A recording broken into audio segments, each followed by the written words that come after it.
మా ఫ్యామిలీలో రొమ్ము క్యాన్సర్ ఎవరికి లేదు మేడం. ఓకే, అయితే నాకు వచ్చే అవకాశం లేదు కదా మేడం, నేను సేఫే కదా మేడం. సో మీరు ఇలానే అనుకుంటున్నారా? అయితే అదో పెద్ద blunder. Hi, this is doctor Vanajakshi, laser laparoscopic surgeon, consultant breast surgeon. So రొమ్ము క్యాన్సర్, బ్రెస్ట్ క్యాన్సర్ ఉన్న వాళ్ళలో ఒక 90% మందికి వాళ్ళ ఫ్యామిలీలో ఎవరికి రొమ్ము క్యాన్సర్ ఉండదు. వాళ్ళే ఆ ఫ్యామిలీలో ఫస్ట్ అవుతా ఉంటారు. దాన్నే స్పొరాడిక్ బ్రెస్ట్ క్యాన్సర్ అంటారు. ఒక 5-10% మందికి వాళ్ళ ఫ్యామిలీ హిస్టరీ పాజిటివ్ ఉంటుంది. సో మా ఫ్యామిలీలో ఎవరికి రొమ్ము క్యాన్సర్ లేదు కదా, మేము సేఫే కదా అని మాత్రం అనుకోవద్దు.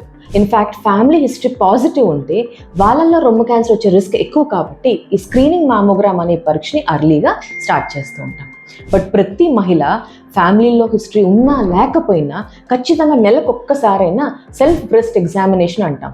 అంటే తన రొమ్మును తానే గమనించుకోవడం. ఇది ఎలా అనేది మీకు నెక్స్ట్ వీడియోలో చెప్తాను. సో అలా చేయడం వల్ల రెండు రొమ్ముల సైజులో కానీ ఆకారంలో కానీ ఏ చిన్న మార్పు, గడ్డలా తగులుతున్నా, నొప్పిగా అనిపిస్తున్నా, అట్లా ఏ చిన్న మార్పు గమనించినా వెంటనే దానికి సంబంధించిన డాక్టర్ని కలవడం మంచిది. Hope this video helps. Thank you.